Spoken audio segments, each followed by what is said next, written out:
gravado, só acompanhou quem entrou ao vivo direto. Mas eu estou desse jeito.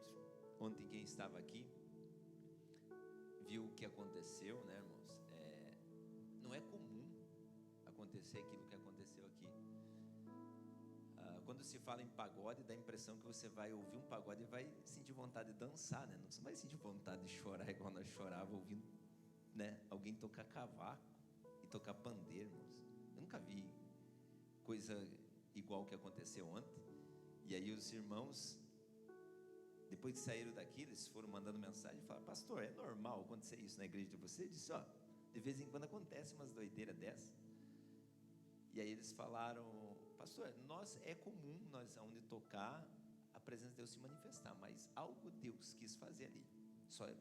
Não é possível acontecer aquele derramamento do Espírito Santo que derramou, né? Só para você entender o que eu estou falando, quem não estava aqui, porque quando você toca um pandeiro, dá impressão, o pandeiro é sinônimo da alegria, né? Tanto é que Miriam na Bíblia, eles cruzam o Mar Vermelho, ela pega um tamborim, um pandeiro, e ela toca em alegria, ela não toca chorando. Só que ontem as pessoas tocavam o pandeiro falando em língua. É algo que você não consegue explicar. E o incrível que pareça é que pessoas que não eram batizadas com o Espírito Santo foram batizadas ontem. Pessoas que não falavam em língua, talvez que participaram de campanha para ser batizadas com o Espírito Santo, e ontem falavam em línguas, ouvindo alguém tocar pandeiro, pessoas debruçadas no chão, chorando. Irmãos, nunca vi coisa igual que aconteceu ontem. Mas algo Deus queria fazer. Nós falamos com os irmãos, porque querendo ou não, a gente tem um preconceitozinho, vamos falar a verdade, né? Quem não gosta do pagode tem um preconceito. Falo por mim, não vou falar para você, eu falo: o pastor Marcos tem um preconceito, tinha, né? Um preconceitozinho, né? Pagode, como diz a irmã Nercy, vamos lá ver o que dá esse negócio de pagode. Ela disse: aí eu entrei ali, comecei a chorar, vai entender. Ou seja, a gente tem um pouquinho de preconceito. E aí Deus, Ele gosta de quebrar essas cristas da gente de vez em quando. E aí não teve tantas pessoas, mas eu acredito que teve aqueles que Deus quis trazer, né? Deus queria primeiro tratar nós, né?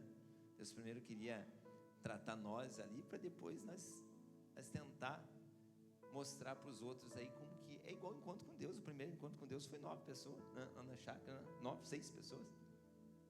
E aí primeiro Deus tratou com as 9, depois foi tratando com as outras. Deus, Ele tem essas formas de trabalhar, essas formas de nos ensinarmos. Como explicar Deus, né? Como explicar Deus? Talvez é a primeira vez que você vai ouvir isso, mas você parou para pensar? 3 pastores viajando 9 horas de carro para pegar um pandeiro e bater um pandeiro e comer uma costela? Não é comum, né? 3 pastores saíram lá de Ribeirão Preto e vieram aqui tocar para nós, e nós não sabíamos que eram pastores, né? Nós não sabíamos, só fomos saber no final ali que eram pastores. Simples, humilde. E aí nós pensamos: meu Deus, será que eu nem incluo você, mas será que eu, pastor Marcos, teria coragem de pegar o meu carro, andar 9 horas com um pandeiro debaixo do braço? Apesar que eu não sei tocar pandeiro, né? Não ia adiantar muito. Mas ir lá para Ribeirão Preto para tocar e cantar para pessoas que não querem ouvir. Porque uma coisa é cantar e tocar para quem quer ouvir, outra coisa é cantar e tocar para quem não quer ouvir. Porque ontem teve irmão que falou: pastor, eu só vim em respeito ao senhor, não gostava de pagode. Eu disse: não gosto, não gostava. Ele disse: não gostava até hoje. Amo pagode. Enfim, irmãos, são coisas que acontecem nesse mundão aí que você não consegue explicar Deus. Por isso nós estamos felizes, estamos alegres com o que Deus fez. Hoje teve batismo, a irmã Viviane Dibas batizou, Deus abençoe. A irmã Maria, né? Eu vou pelos mais pequenos, não, né?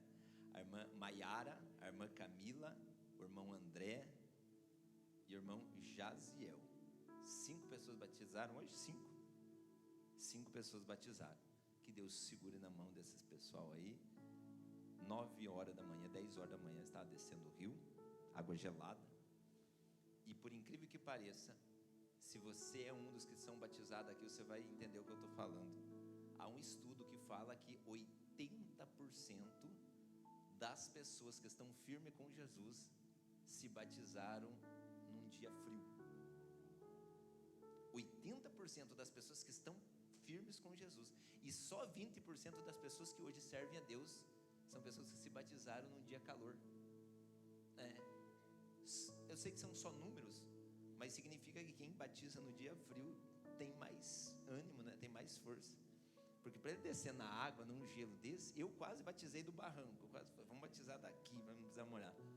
Enfim, que Deus abençoe esse pessoal aí, que Deus segure nas mãos de vocês, amém? Vamos orar, irmãos, vamos orar.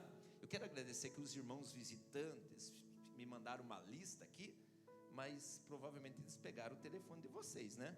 E aí eu vou mandar uma mensaginha, assim que eu chegar em casa, vou mandar uma mensaginha, pegar? Isso, não esqueça de me passar, senão eu falo que vou mandar mensagem, e aí vocês não me passam. Me passa o telefone lá desses visitantes, aí eu mando uma mensagem agradecendo vocês. É eu mesmo, não é o robozinho lá. Tem gente que acha que é o robô. Eu mando mensagem lá, eles nem respondem. Daí eu digo, ô irmão, viu a mensagem? Ah, vi, mas eu achei que era um robô que está mandando. Não, é eu mesmo. Então, eu estou mandando uma mensagem agradecendo vocês estão visitando nós pela primeira vez, que sejam bem-vindos. Essa igreja é conhecida pela igreja da alegria, nós somos alegres, nós temos muita felicidade em servir a Deus. Então você vai me ver eu dando risada aqui no altar, pegando no pé dos obreiros, dos diáconos, não se assuste. Só que dia de ceia, aí eu te aconselho você vir preparado, porque o chicote estala aqui. Dia de ceia a palavra é mais robusta. Dia de ceia o mingau é mais grosso. Teve um irmão que disse, ele veio e disse, ô pastor, eu poderia participar da ceia com vocês? Eu vim de fora viajando e daí estou aqui, posso? Eu disse, pode, só que tem um porém. Você está acostumado a me ver pregando no domingo? Dia de ceia a palavra é pesada, irmão. É para crente mesmo. A palavra é para quem aguenta a paulada. Ele disse, não pastor, pode ficar tranquilo. O meu pastor pregava cajado, o meu pastor pregava pesado. Não, pode ficar tranquilo. Não vi mais ele depois da ceia.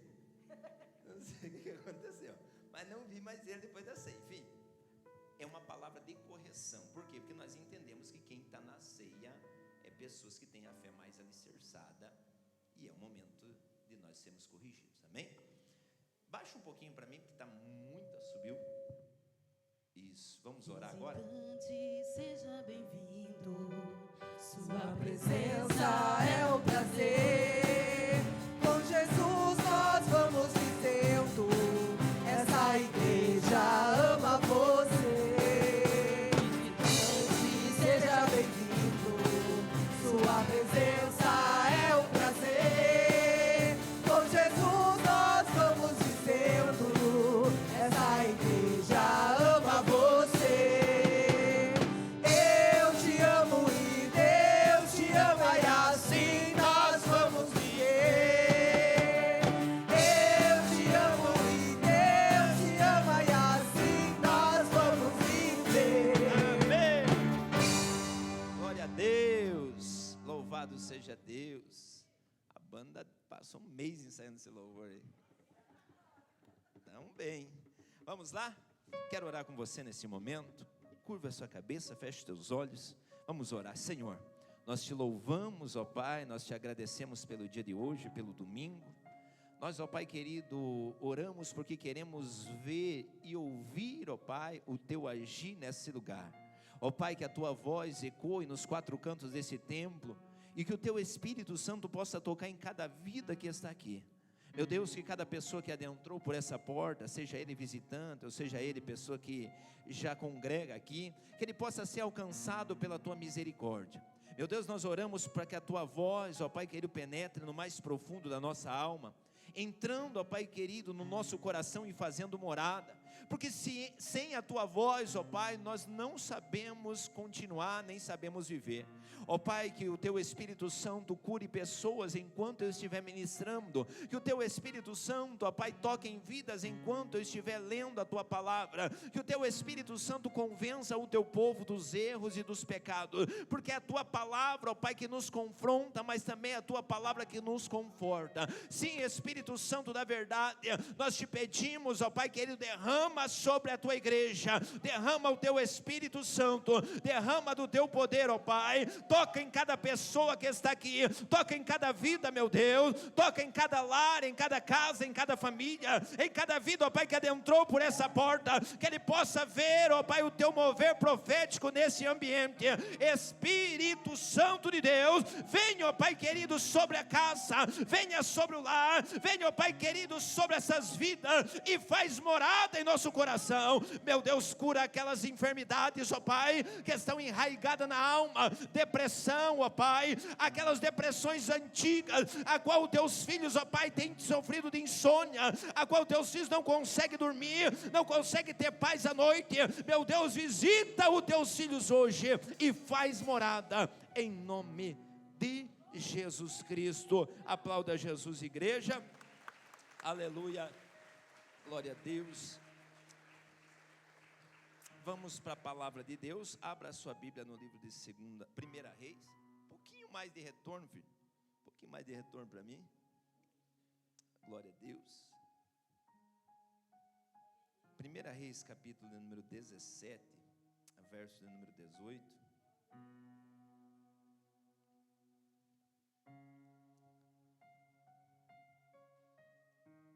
1 Reis 17, verso número 18. Perdão, 17:8. 17:8. Glória a Deus. Para quem não sabe, nós estamos numa série de mensagens proféticas que se chama Mover Profético. Do domingo, enquanto nós ministrávamos, né? Chegou uma irmã, a irmã Maiara, carregada ali no colo. E aí a igreja orou. Eu falo que a igreja orou, irmãos, né? Que você também tem parte naquilo que acontece nesse lugar. A tua fé faz com que as coisas aconteçam. E aí, quando nós oramos por ela, ela foi curada ali, deu derrame às 3 horas da tarde, não conseguia mover as mãos, não conseguia falar. E por incrível que pareça, Deus, Ele nos prova naquilo que nós mesmos pregamos. Eu estava pregando sobre mover profético, sobre milagres que aconteciam e que hoje ainda vão acontecer. E aí, no final do culto, Deus envia uma pessoa precisando realmente do milagre. Então, viver do profético e mover profético é mais ou menos isso. Vamos lá. Diz assim: então veio a ele a palavra do Senhor dizendo: levanta-te e vai a Sarepta, que é de Sidom, e habita ali, e eis que eu ordenei ali a uma mulher viúva que te sustente. Então ele se levantou e se foi a Sarepta, e chegando à porta da cidade, eis que estava ali uma mulher viúva, apanhando lenha. E ele a chamou e lhe disse: traze-me, peço-te numa vasilha um pouco de água que beba. E indo ela buscá-lo, ele chamou e lhe disse: traze-me agora também um bocado de pão na tua mão, um pedaço de pão. Porém ela disse: vive o Senhor teu Deus, que nem um bolo tenho, senão somente um punhado de farinha numa panela e um pouco de azeite numa botija. E vês aqui, apanhei 2 cavacos, e vou prepará-lo para mim e para o meu filho, para que comamos e morramos. E Elias lhe disse: não temas, vai e faz conforme a tua palavra, porém faz disso primeiro para mim um bolo pequeno e traz-me para fora. Depois farás para ti e para teu filho. Porque assim diz o Senhor Deus de Israel: a farinha da panela não se acabará, e o azeite da botija não faltará, até o dia em que o Senhor dê chuva sobre a terra. Amém? Fala assim: Senhor Jesus, fala comigo através da sua palavra. Pode se assentar, você que pode, louve ao Senhor, glorificando e exaltando a Ele.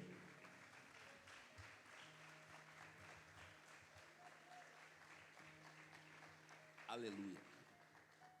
Irmãos, mover profético. O que é um mover profético? Quem estava no último domingo, eu expliquei um pouco sobre o mover profético. Mover profético é uma ação divina através de um profeta escolhido por Deus aqui na terra. Deus, aprenda isso, Deus nunca vai descer para falar com alguém frente a frente. Nunca. Porque a própria palavra diz que o ser humano não resistiria à presença de Deus. Então o que Deus faz?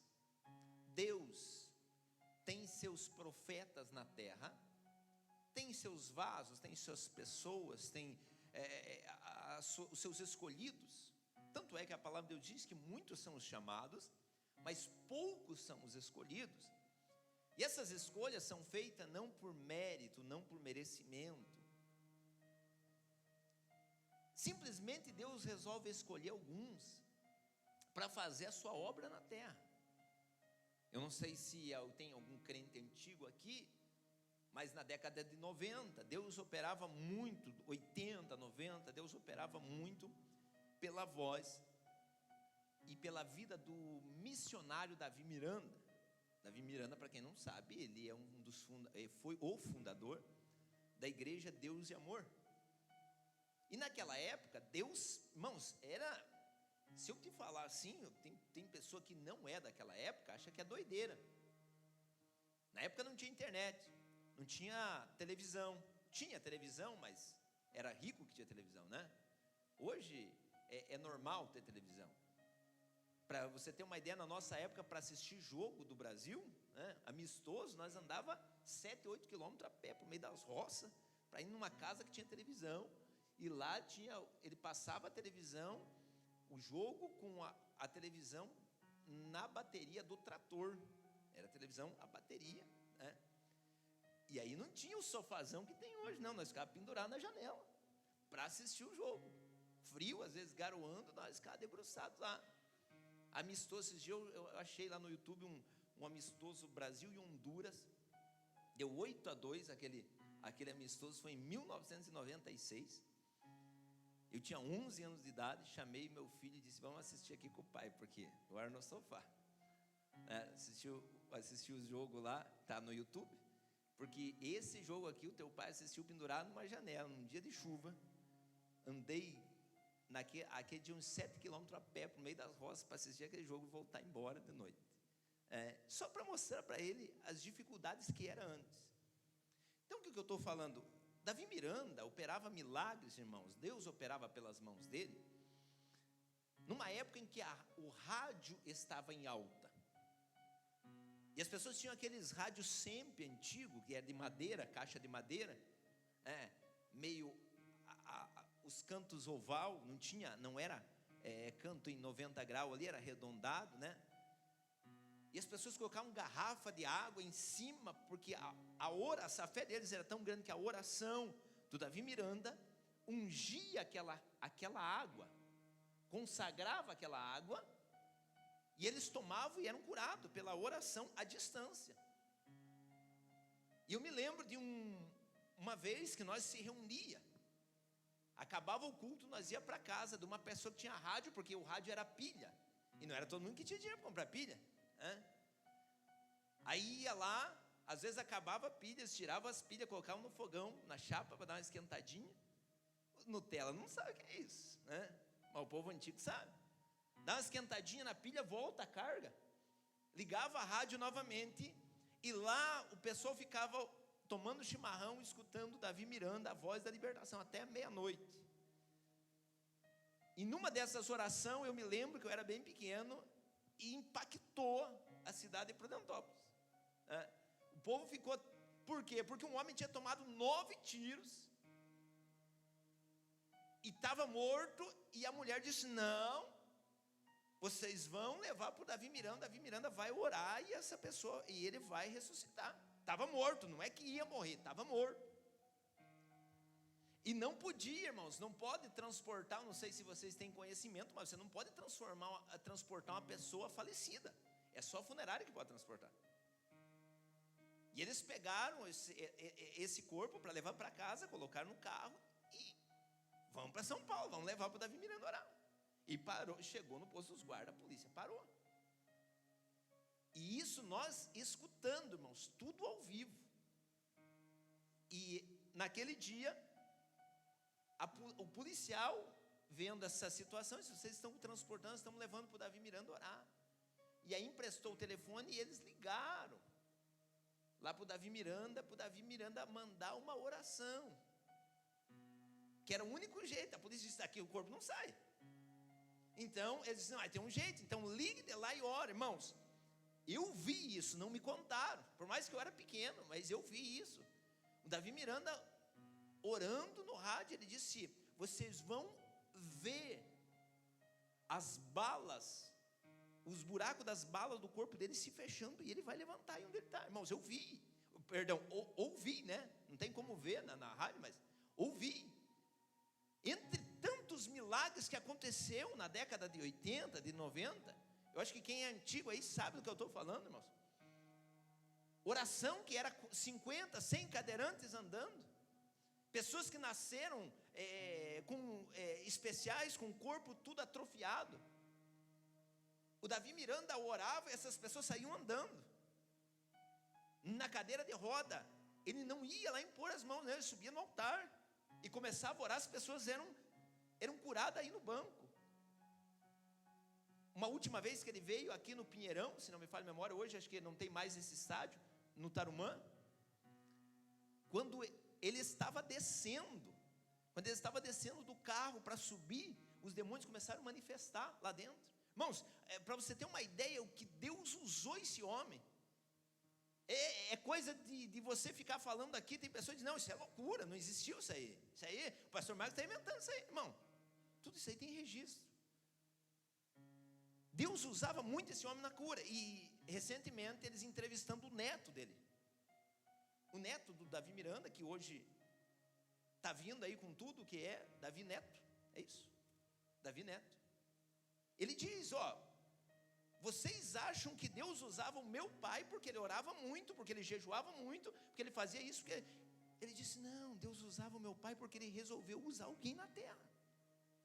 Deus escolheu o meu pai, meu avô, Deus escolheu o meu avô para usar naquela época e ponto final.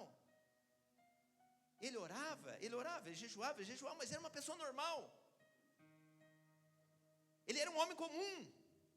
Ele só foi alguém escolhido por Deus para fazer aquelas obras na terra. Billy Graham, o homem mais conhecido no nosso século como pregador das estrelas, o pregador que aconselhava o presidente dos Estados Unidos, o homem que aconselhou Barack Obama dizendo: vai que Deus vai te dar aquele barbudo lá, o terrorista, como é que é? Osama Bin Laden nas tuas mãos. George W. Bush por várias vezes tentou caçar aquele terrorista e ele dizia: não vai, porque Deus não vai entregar. Por 10 anos emplacaram uma caçada contra aquele terrorista que derrubou as torres gêmeas, o Osama Bin Laden, mas ele orava e dizia: Deus falou que não vai entregar nas tuas mãos, George W. Bush. Mas a hora que o Barack Obama assumiu o presidente dos Estados Unidos, ele disse: agora vai, porque esse Deus vai te dar nas tuas mãos. Aí você olha para um homem desse e diz: o que esse homem tem? Você vai assistir as pregações dele no YouTube para você ver. Ele não tem eloquência para pregar, irmãos. Ele não decora versículos bíblicos, não.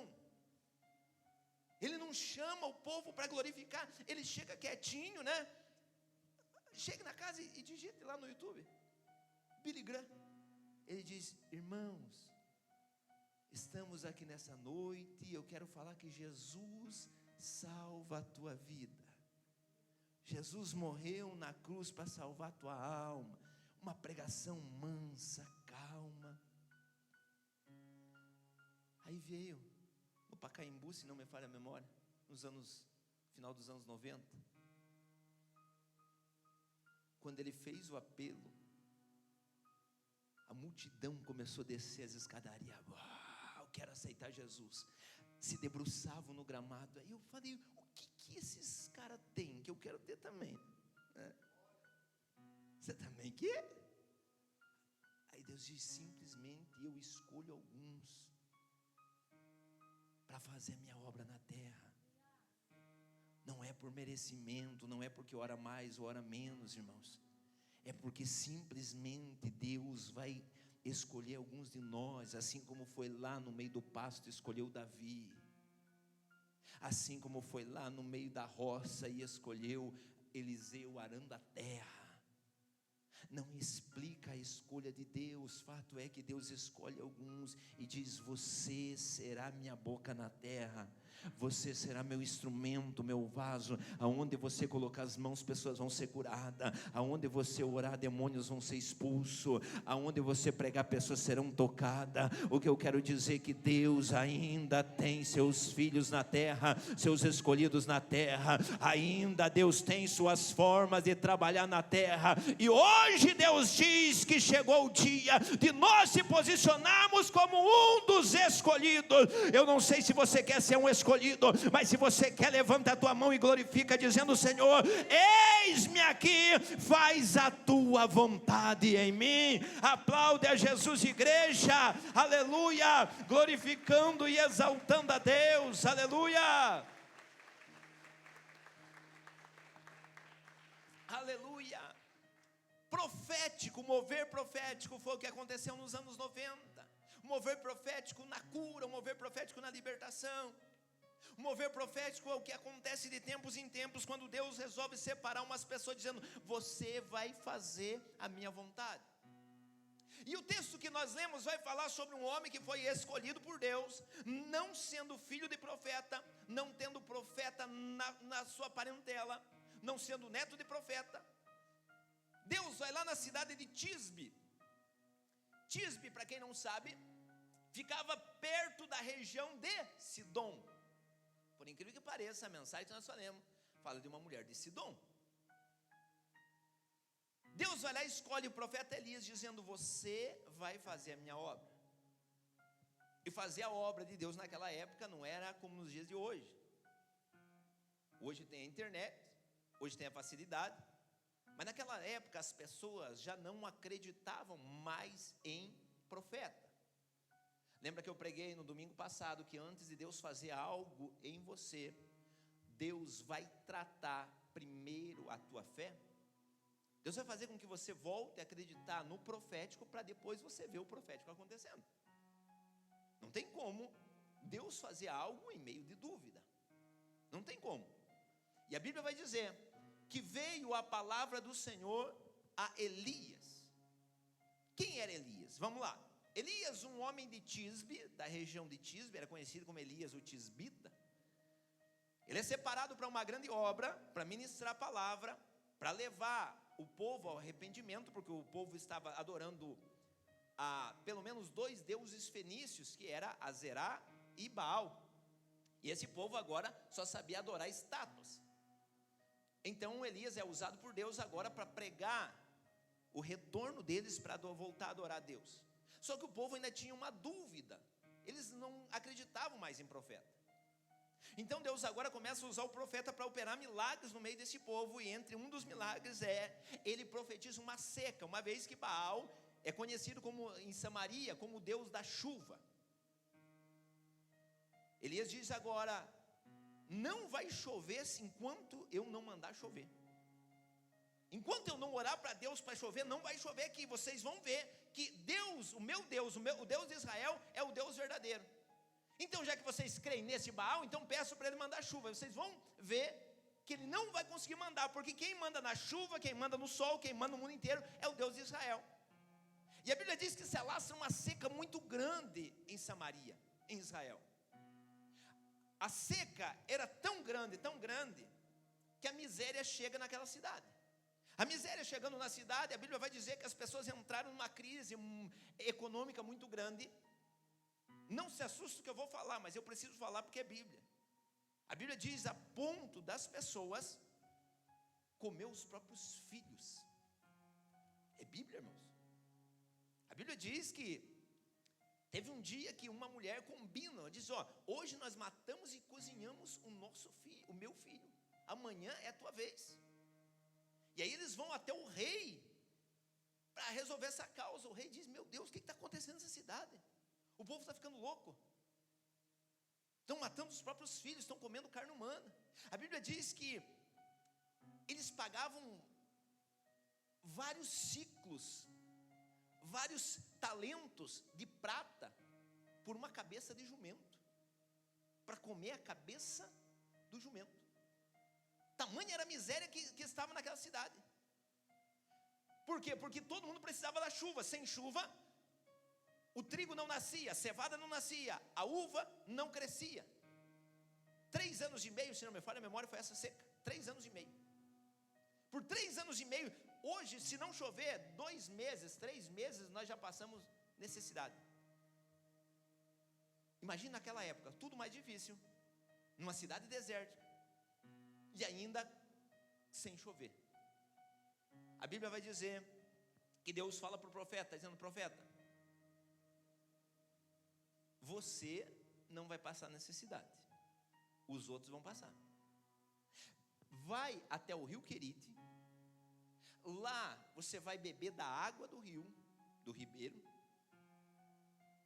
e eu vou enviar corvos para levar carne para você todos os dias. O que Deus estava falando? Deus estava dizendo: os meus profetas eu cuido.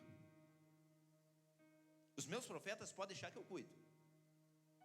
E a Bíblia vai dizer que Elias agora ele se distancia de Samaria e ele vai na região do ribeiro de Querite.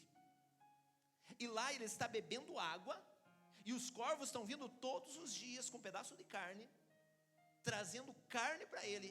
Enquanto todo mundo está na miséria, ele está falando com Deus, orando a Deus, bebendo da água do rio e se alimentando de carne. Só que o texto vai dizer que o rio seca.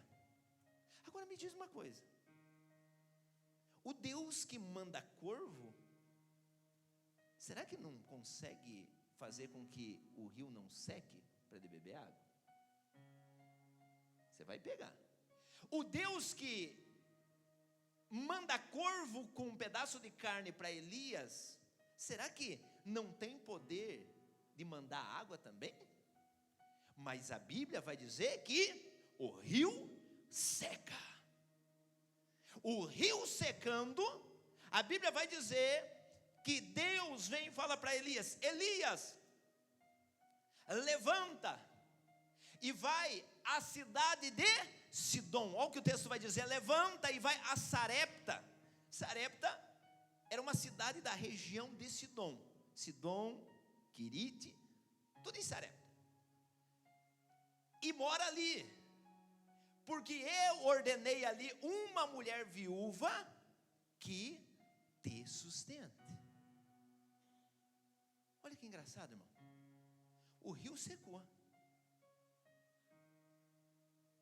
E agora o profeta está com necessidade de água, porque a Bíblia diz que os corvos não pararam de mandar a carne. A Bíblia diz que o rio secou.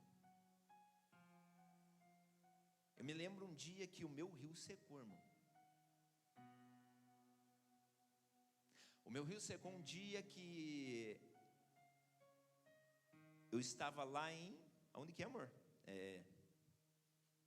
A igreja que nós dirigia? Isso. Como que é o nome? Santos Andrade. Aquele dia o meu rio secou.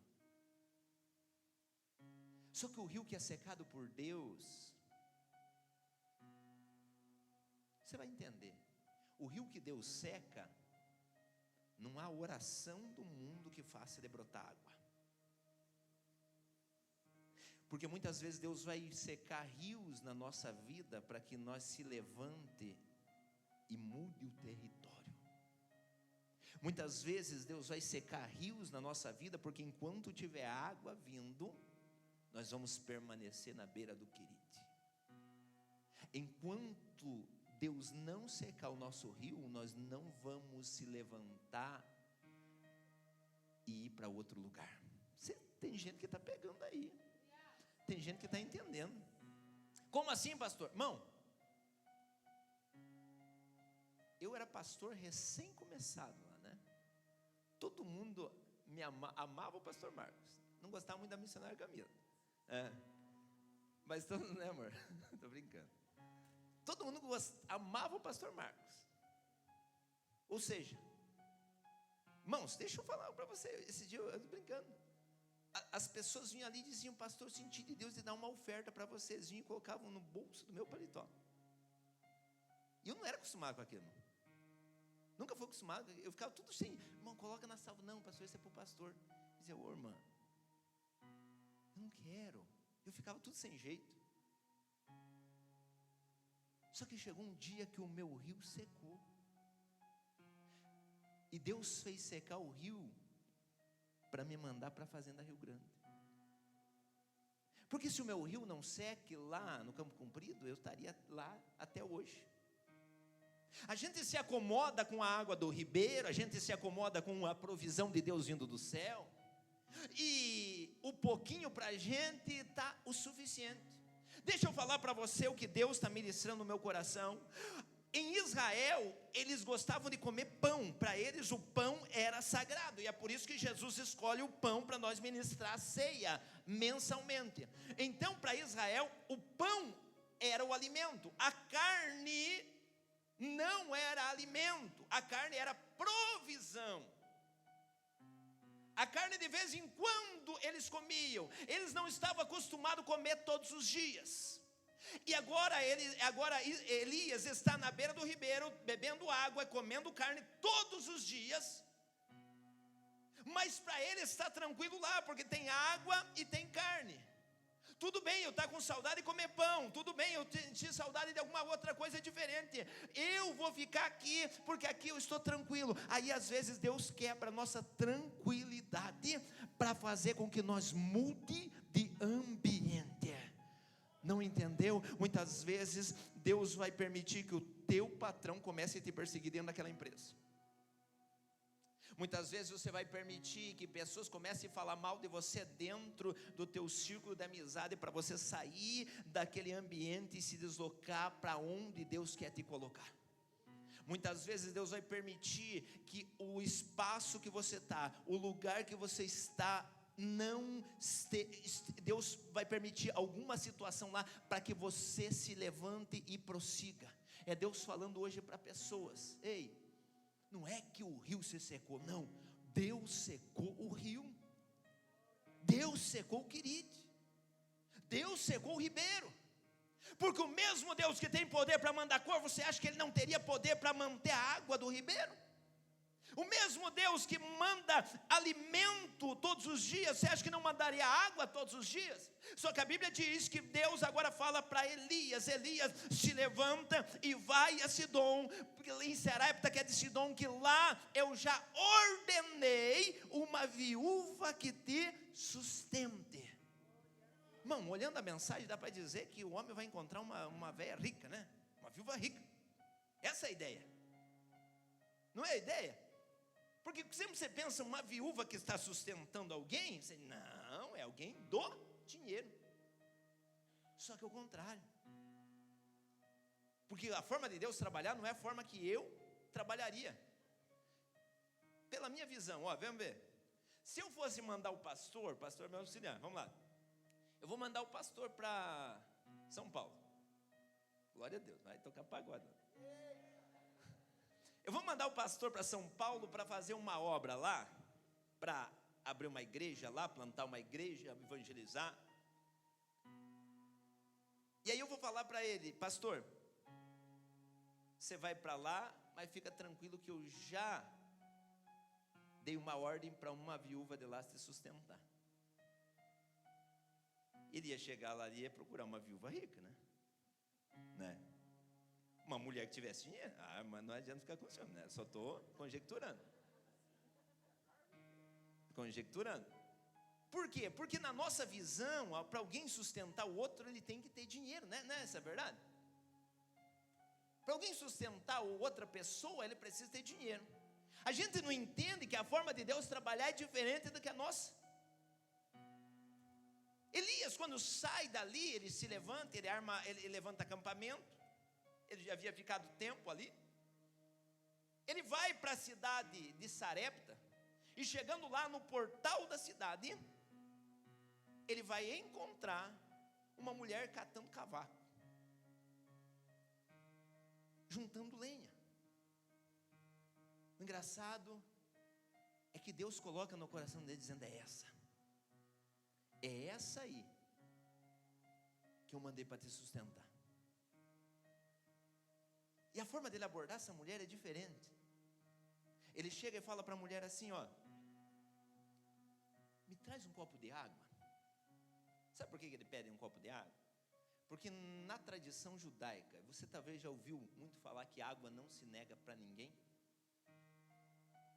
Água não se nega para ninguém. Tanto é que existe, eu não sei se alguém aqui faz, acho que a irmã ali faz medicina. Eu vi alguém que faz medicina.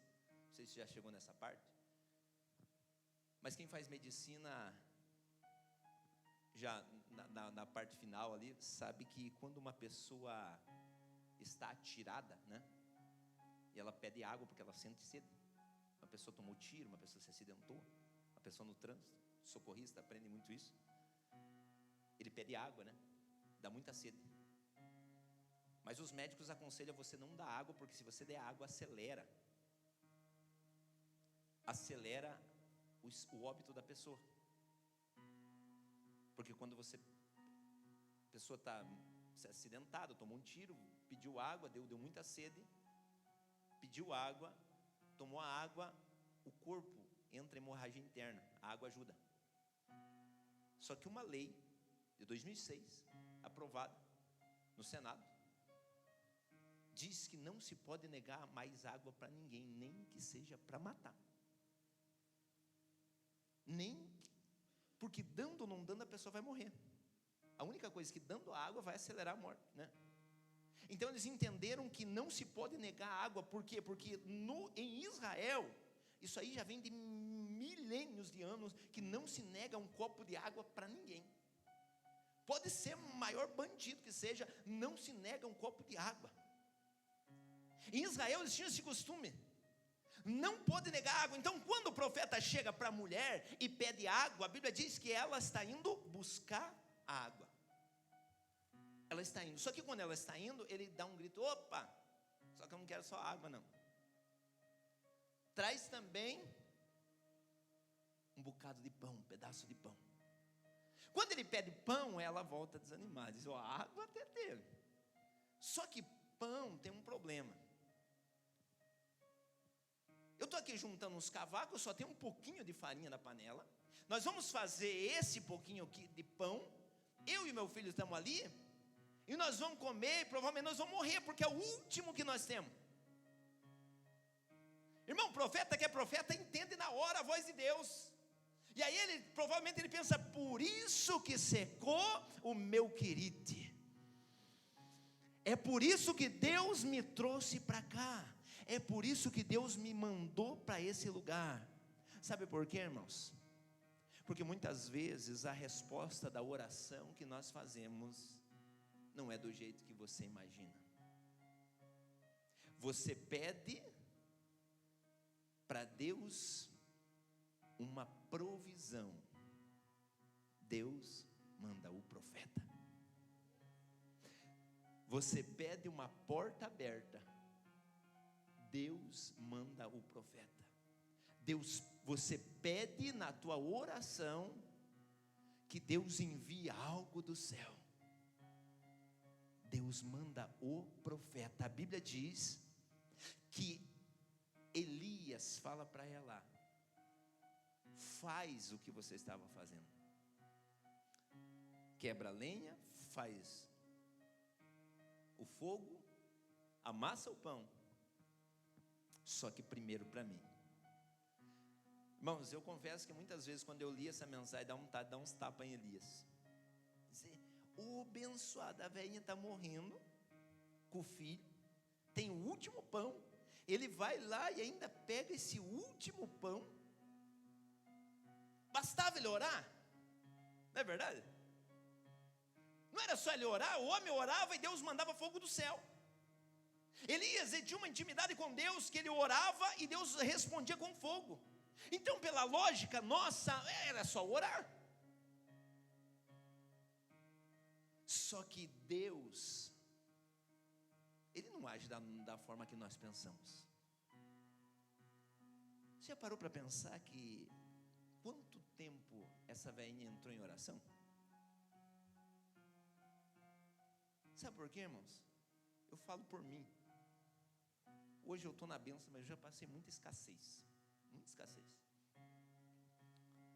Me lembro que nós tínhamos o cartão daquele mercado municipal. É mercado municipal, não é mercado municipal. Um mercado que tinha no terminal. Deve ter agora ainda, né? Um mercado que tem no terminal é tudo mais barato. Mercadão, dizia Mercadão. Nós morávamos no fazendinha. A minha esposa desempregada, eu tinha operado o meu joelho. Primeira vez, a segunda vez eu operei em 2023. Eu não conseguia trabalhar. Não podia trabalhar, aluguel vencendo, parcela de carro vencendo. E nós pegava e ia para o Mercadão fazer compra. E a dificuldade que era muito grande. E aí você compra aquele pouco, porque uma coisa é você chegar no mercado e você ter dinheiro para gastar no que você quiser. Outra coisa é você ter 100, 200 reais para fazer a compra do mês inteiro. E aí você começa a pegar o mais grosseiro, o arroz, o feijão, o óleo, as coisas que você não pode faltar. E você coloca no armário, só que cada dia que você vai pegar para fazer, você vê que vai diminuindo. Chega uma hora que te dá um desespero, irmão. Eu falo porque eu vivi isso. Chega uma hora que te dá o desespero porque o alimento está acabando. Irmão, até ateu ora. Até ateu dá glória a Deus dentro da casa e pede a provisão de Deus. Por quê? Porque a pessoa que está passando por necessidade, ela não vê outra circunstância a não ser orar. A pessoa que está sem alimento, porque uma coisa é você não ter dinheiro para colocar gasolina, irmão. Você vai a pé, né? Vai de ônibus. Uma coisa é você não ter dinheiro para você comprar a roupa que você quer, ou você comprar a coca, você toma tangue. Agora outra coisa é você não ter o dinheiro para o alimento, é você não ter alimento, o básico. E a Bíblia diz que essa mulher não tinha o básico, ela não tinha mais farinha, ela não tinha mais nada, ela só tinha um pouquinho de farinha, e eles iam fazer aquilo, e ela mesma diz, provavelmente nós vamos morrer, nós vamos fazer a última refeição nossa, e a partir de agora, nós vamos morrer, eu e meu filho. Irmão, você está entendendo o desespero dessa mulher? Só que enquanto ela está de joelho orando, a forma de Deus trabalhar é secar o quirite. A forma de Deus trabalhar é secar o ribeiro. A forma de Deus trabalhar é parar de água para Elias, para que Elias venha até ela. Irmãos, quando você entende essa mensagem, você diz, não é possível que Deus trabalhe assim, mas trabalha assim, irmãos. Respostas de oração é a necessidade do profeta. Resposta de oração é rio se secando, para que ele venha até você. Já parou para pensar? Vamos lá. Quantas pessoas desse lugar aqui já foram libertas? Eu, quando estava estudando essa mensagem, a primeira coisa que me veio foi a irmã Nice. A irmã Nice está com nós há 5 anos, irmã. 5 anos. Quanto tempo você orou, irmã, pela libertação das tuas filhas? Muitos anos, né? Já parou para pensar que enquanto a senhora estava de joelho orando para Deus libertar a Camilinha, a Paulo, né? As filhas, a resposta dessa oração da senhora podia ser o meu rio secando lá no rio, lá em Campo Comprido. Porque se Deus não secasse o meu rio lá, eu não viria para cá. Já parou para pensar quantos lugares vocês buscaram libertação? Quantos pastores já oraram? Quantas pessoas? E aí Deus secou o meu rio lá, dizendo, ó, tem uma viúva lá. Ela não está precisando de farinha, mas ela está precisando de uma libertação na casa dela. Tem um irmão lá. Tem uma irmãzinha lá. Os irmãos que batizaram hoje, Deus ministrou, para você ter uma ideia, Deus revelou essa mensagem para mim no rio, batizando. Cada pessoa que eu batizo, eu levanto as mãos para Deus e digo: Senhor, eu não sou merecedor dessas pessoas que o Senhor tem enviado para que eu possa cuidar, para que eu possa batizar. E aí Deus diz: você viu, filho, por que eu precisei secar o teu rio lá para o lado de Curitiba? Por que às vezes Deus seca os nossos rios num lugar para nos forçar a ir para outro lugar, para socorrer pessoas, para orar por pessoas, para cuidar de pessoas? Já parou para pensar que enquanto essa mulher dobrava o joelho para orar, achando que Deus ia enviar um anjo, achando que Deus ia vir ele para colocar alimento na mesa dela, Deus na verdade já estava respondendo a oração dela, fazendo secar o ribeiro lá em Quirite? Agora tem mais uma coisa que você não sabe. O povo de Sidom era o povo mais incrédulo que tinha.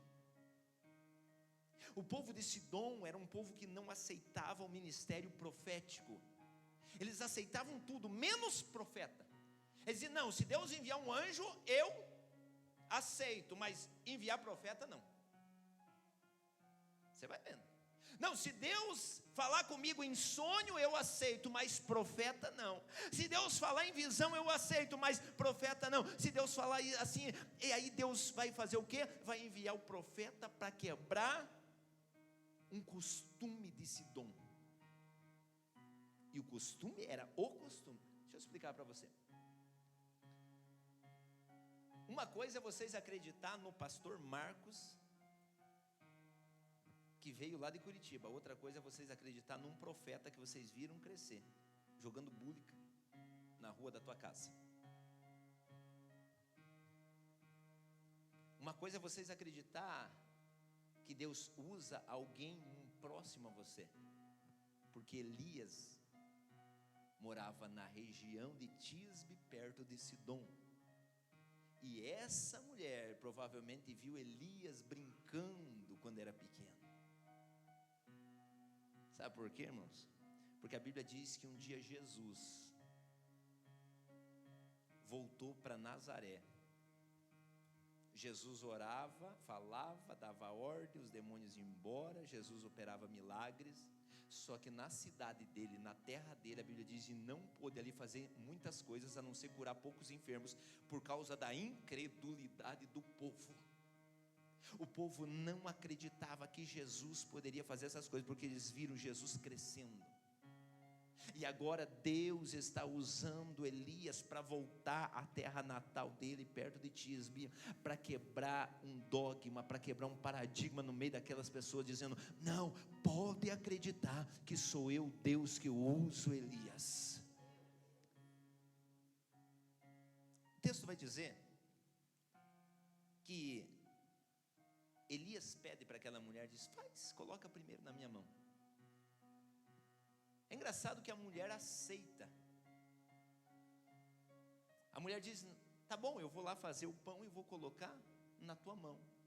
Elias diz: se você fazer assim, a farinha da panela não se acabará. Olha o que o texto vai dizer. E Elias disse: não temas, vai e faz conforme a tua palavra, porém faz primeiro para mim um bolo pequeno e traz-me para fora. Depois faça para ti e para o teu filho. Mas espera aí, se tem só um pouquinho de farinha, olha só, se tem só um pouquinho de farinha, ela diz: eu vou fazer um bolo. Então como é que vai dar um pequeno para Elias e depois você pode voltar e fazer para você? Olha o que o texto vai dizer. Porque assim diz o Senhor de Israel: a farinha da panela não se acabará e o azeite da botija não faltará até o dia em que o Senhor dê chuva sobre a terra. Olha o que o texto vai dizer.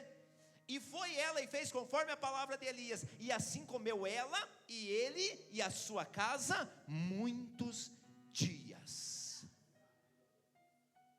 Olha só, se tinha só um pouquinho de farinha, conforme ela falou, a Bíblia não é mentirosa, a Bíblia não pode mentir. Nem ela ia mentir para o homem de Deus. Então realmente tinha só um pouquinho mesmo. Só que quando ela fez aquilo e levou para o profeta, colocou na mão do profeta, enquanto eu volto, já tem mais na panela. É interessante, irmãos, como as coisas de Deus são. Agora, me diz uma coisa: se ela obedecesse o profeta, acontecia isso. Se ela não obedecesse o profeta, mudava a vida do profeta? Claro que não. Não ia mudar em nada. O profeta podia voltar para a beira do rio Querite, orar, Deus mandar a chuva, e os corvos iam levar carne, mas a vida dela mudava. Eu dei toda essa volta para você entender, irmãos, que muitas vezes nós ficamos questionando muita coisa. Talvez nós questionássemos no lugar: você está querendo tirar o pão do meu filho? Você está querendo tirar da minha boca uma viúva? Talvez nós reclamássemos. Mas quando ela fez, ela disse: numa atitude de fé, eu estou colocando na tua mão, porque eu sei que se o Senhor mandou você aqui, é porque vai acontecer alguma coisa. A necessidade do profeta não é a necessidade do profeta. Como assim, pastor? A necessidade do profeta é a tua necessidade. Simples. A necessidade do profeta nunca vai ser a necessidade do profeta, porque na verdade quem estava necessitado era a viúva, não era o profeta. O profeta estava gordo de comer carne e beber água do rio Querite. Quem estava necessitado era a viúva, não era ele. Mas aí Deus faz secar o rio para que force ele ir até a viúva, para que a viúva acione uma semente. O que eu quero dizer para você, irmãos, que tem coisas que você vai orar e vai acontecer. Tem coisas que você vai precisar agir para acontecer. Você pode orar de descascar o joelho o teu joelho. Se você não agir, não vai acontecer. A oração, ela precisa vir acompanhada de uma ação nossa. Essa mulher deve ter orado, não deve ter orado? Só que Deus enviou o profeta. O profeta também poderia orar. O profeta poderia orar, só que ele entendeu que essa situação não era para oração. Ele entendeu que essa situação só ia resolver se ela colocasse o pão na mão dele. Coisas que nós, profeta, muitas vezes não vamos entender. Eu, pastor, a missionária, os pastores aqui, tem coisas que nem nós entendemos, mas Deus mandou fazer assim e assim. Nós às vezes falamos: mas por que, Senhor, assim? Para que dessa maneira? Para que dessa forma? Por que o Senhor está fazendo assim? Só que, irmãos, é a forma que Deus usa para trabalhar, e ponto final. Se nós fôssemos entender Deus, Ele deixaria de ser Deus. O que Deus está falando hoje é que é na necessidade do profeta que Ele quer abençoar a tua vida. Como que Deus vai fazer a necessidade do profeta hoje? O que é a necessidade do profeta? Aluguel para pagar, algo para arrumar na igreja. Necessidade, por quê? Porque preocupa o profeta. Aí Deus às vezes dá uma loucura no pastor, diz: vamos fazer tal coisa, né? Vamos fazer tal coisa na igreja. Mas não temos dinheiro. Não, mas nós vamos orar e Deus vai providenciar. Ou às vezes você ora: Senhor, abra aquela porta, ajude eu vender aquela situação, ajude naquele projeto, me ajude naquela causa, na justiça. E você vai orando, vai orando. Aí qual que é a forma de Deus agir? Fazendo com que uma necessidade aconteça, para você plantar um pão. E você plantando um pão, a prosperidade vem. Só que muitas vezes nós queremos que Deus faça. Não, mas eu estou orando, Deus. Irmãos, oração sem ação não gera resultado. Oração sem ação não gera resultado. Pastor, da onde que você tirou isso? Vamos lá, Lucas, coloca Lucas 4 aqui para mim, filho, eu encerro a mensagem. Lucas 4. Coloca aqui Lucas 4, capítulo número 24. Jesus falando. Lucas 4, 24. Lucas capítulo 4, verso 24. Capítulo 4, verso 24. Não é capítulo 24. Isso, vamos lá. Isso é Jesus. E disse: em verdade vos digo, que nenhum profeta é bem recebido na sua pátria. Ó, Jesus falando. Jesus está reclamando ali, está dizendo: ó, vocês estão reclamando de mim aqui, mas pode ficar tranquilo, eu sei que eu não iria ser bem recebido aqui em Nazaré. Em verdade vos digo que muitas viúvas existiam em Israel nos dias de Elias. Ó, Jesus trazendo essa mensagem aqui para o povo. Quando o céu se cerrou por 3 anos e 6 meses, de sorte que em toda a terra houve grande fome, e a nenhuma delas foi enviado Elias, senão a Sarepta de Sidom, a uma mulher viúva. Jesus lembra, anos depois dessa história que eu estou ministrando, falando: o que eu queria é que eles honrassem Elias lá em Sidom, que eles aprendessem a reconhecer o ministério profético de Elias. O que eu queria é que eles reconhecessem Deus na vida de Elias. Eu encerro a mensagem dizendo: a tua capacidade de receber a tua bênção é a mesma capacidade que você tem de reconhecer Deus na vida de um profeta. O que o irmão presenciou? O que a igreja presenciou? Um milagre. Domingo passado, né? Ligaram para ele falando: venha para cá que a tua irmã, o que é a irmã? A irmã está ruim aqui. A escolha era dele, ou ele levava para o UPA e confiava no que o médico falou, ou ele dizia: não, eu reconheço Deus na vida do pastor, então eu vou levar lá, porque eu sei que se o pastor orar, se a igreja orar, Deus vai curar minha irmã. E aí no meio do culto, nós encerrando, o homem não chega correndo com a menina no colo aqui? Por quê? Porque quando eu reconheço Deus na vida das pessoas, quando eu reconheço, não, Deus age. Deus não age, irmão, se não tiver honra. Não age. Deus, ele não opera em lugar nenhum se não tiver honra. Se você pedir uma oração, pode ser a pessoa mais usada por Deus: pastor, ora aqui, eu estou com uma dor aqui assim, mas você sai fofocando da vida do vaso, sai fofocando da vida fulano de tal faz isso, faz aquilo, aí na hora de pedir, não acontece, irmão, não acontece. A unção só flui na honra.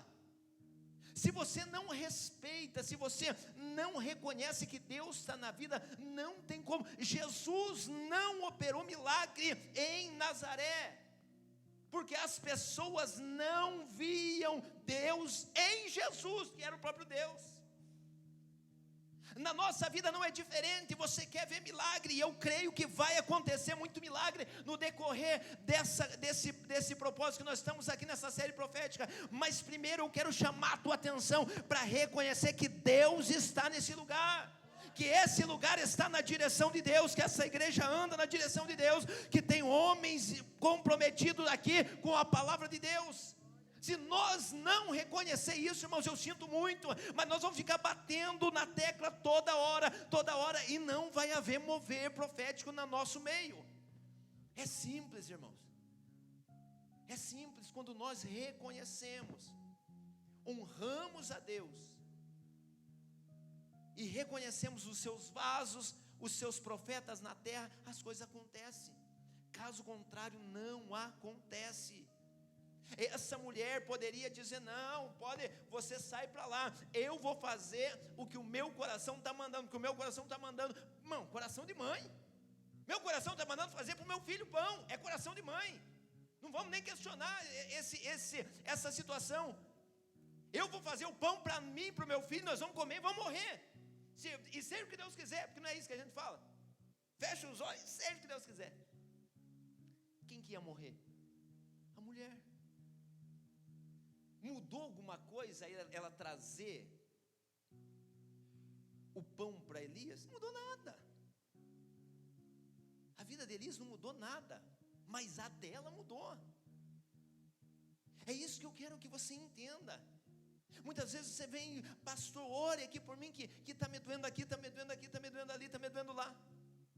Eu vou orar. Mas aí, se no teu coração você diz, acho que não vai adiantar nada esse pastor orar. Eu vim aqui porque todo mundo está vindo pedir oração, mas eu vou pedir oração também, mas acho que não vai adiantar nada. Eu tenho que ir no UPA mesmo, vou ter que sair daqui, vou ter que ir no UPA. Não, a minha vida não vai mudar em nada, mas a tua pode mudar a partir do momento que você reconhecer Deus na vida de um profeta. Hoje eu te convido, passe a honrar pessoas de Deus, passe a honrar.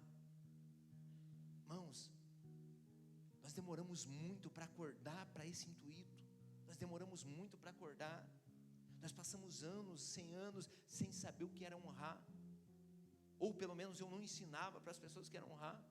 Eu me lembro um dia, a irmã Cauane, nós estávamos num parque, nós fomos num parque, essa é uma carne, que a família do irmão Maurício, foi a família do irmão Filipão,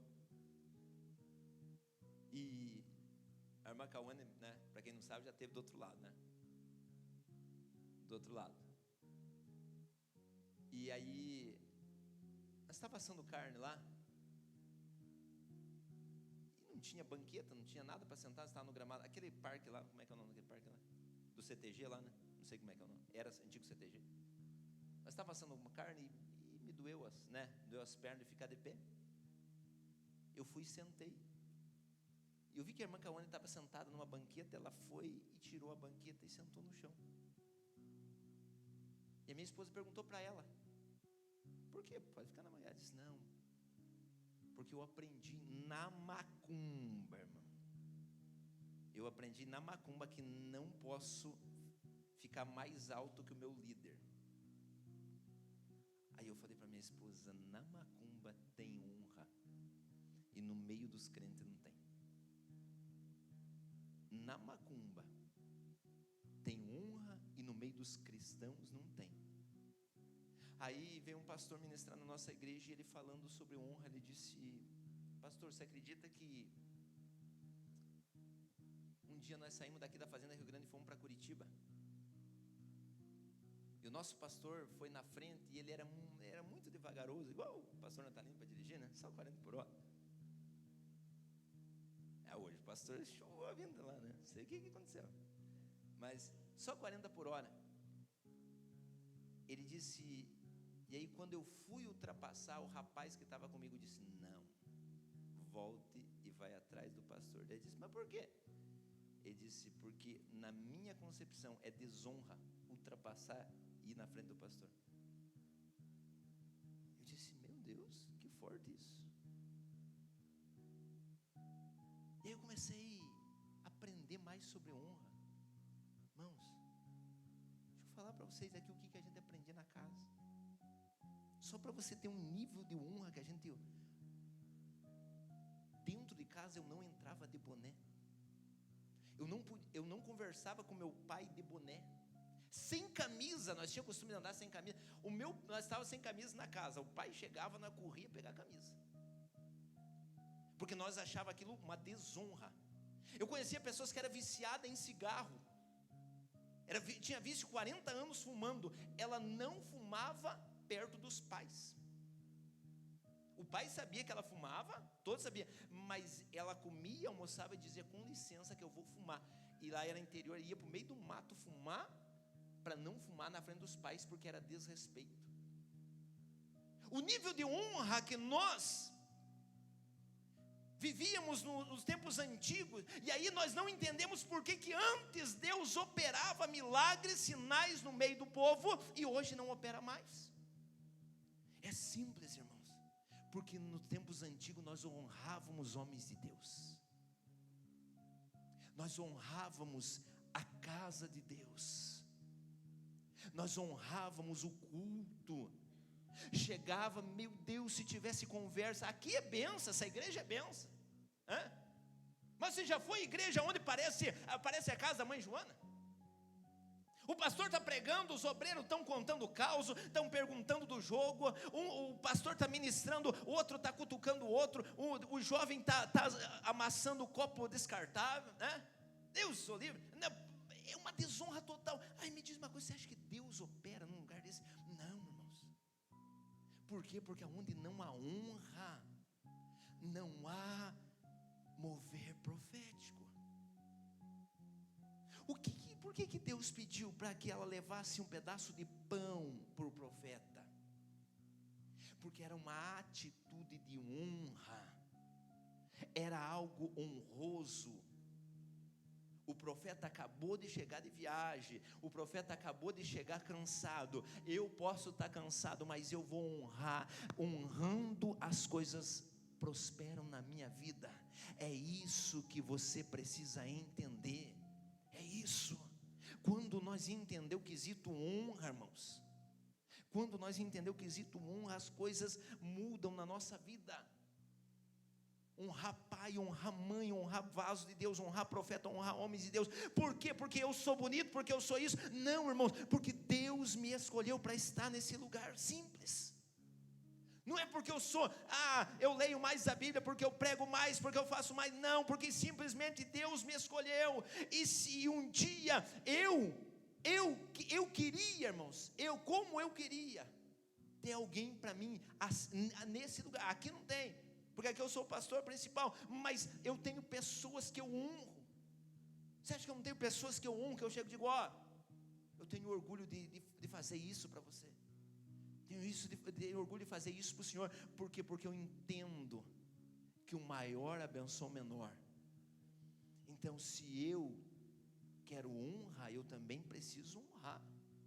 Se eu não honrar, as coisas não acontecem na minha vida. Aí tem pessoas que dizem, nossa pastor, por que Deus abre as portas para você tanto? Por que Deus faz isso para você? Como é que Deus usa? Irmãos, é simples, porque tem coisas que só vão acontecer quando nós aprendemos a honrar. Quem entendeu, dá glória a Deus e aplauda Jesus nessa noite.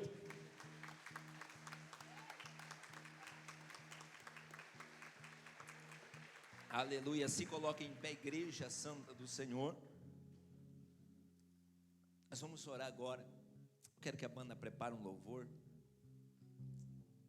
E no mesmo espírito de honra, no mesmo espírito de adoração, você vai tocar os céus agora com a tua alma. Você vai tocar o trono de Deus agora com a tua alma, nesse louvor, nessa adoração. Eu quero que você busque lá no fundo da tua alma. Eu fiz uma reunião há um ano atrás, um ano e meio mais ou menos atrás, lá em casa, e coloquei todos os meus líderes na mesa, e disse, vocês têm uma semana para vocês fazer algo para mim, e tragam aqui para mim, é como se fosse uma tarefa de casa, e lembrem-se, qual foi a maior desonra que vocês fizeram para alguém, mas também lembrem qual foi o maior ato de honra que vocês fizeram. E por incrível que pareça, essas pessoas, nós estávamos assistindo umas 20 pessoas mais ou menos, pelo menos 5 ou 6 delas vieram no ato de desonras, falaram, eu desonrei o Senhor. Eu esperei que eles iam falar, eu desonrei meu pai, desonrei minha mãe, eu desonrei minha esposa, meu esposo. E eles vieram na minha mesa e falaram, pastor, o pior ato de desonra da minha vida foi eu desonrar o Senhor tal dia. O pior ato foi o dia que eu fiz uma rebelião contra o Senhor. O pior ato de desonra foi o dia que eu se juntei na casa de uns irmãos para fofocar sobre a tua vida. Aí eu disse, é por isso que a tua vida está essa desgraça então. E eu orando para Deus te abençoar ainda, benção. E aí eles foram falando. E eu gostaria que nessa oração, você lembrasse qual foi o teu maior ato de desonra Não precisa ser com o teu pastor, pode ser com a tua mãe, com o teu pai. Alguém que você sentiu que desonrou. Porque talvez você nem sabe, mas hoje você está vivendo algo que você semeou lá atrás, atitudes de desonra. Talvez você desonrou pessoas com atitudes e hoje você está colhendo o que você plantou. E hoje é o momento de você se arrepender, pedir perdão para Deus. E Deus apagar do teu passado esse ato de desonra. Porque Deus, Ele só opera onde há honra. Aonde há desonra, você vai descascar o teu joelho de orar, que não vai acontecer se você desonrou alguém e você não se arrependeu. Pior ainda, se você acha que no teu coração, não tem nada a ver, aí piorou ainda. Porque ainda é desonra com orgulho. Então nós vamos orar agora, e nessa oração você vai puxar no teu coração, se algum dia, seja daqui 5 anos, daqui 10 anos, daqui 20 anos, lá atrás você desonrou alguém, seja teu esposo, seja a tua esposa, seja o teu pai, seja a tua mãe, seja um pastor, talvez não seja eu, mas um pastor das antigas. Eu costumo falar que se você desonrou um pastor, volte lá, seja qual for a distância, volte lá e peça perdão para ele. Você não sabe o peso que tem. Se você desonrou o teu pai, se você desonrou a tua mãe, se você desonrou alguém, esse é o momento de você se arrepender diante de Deus, para que Deus venha fazer algo grande em nosso meio. Precisa ter honra. Feche teus olhos, Senhor meu Deus e meu Pai. Nós oramos, ó Pai querido, porque nós precisamos que o Senhor nos traga a nossa mente, o nosso coração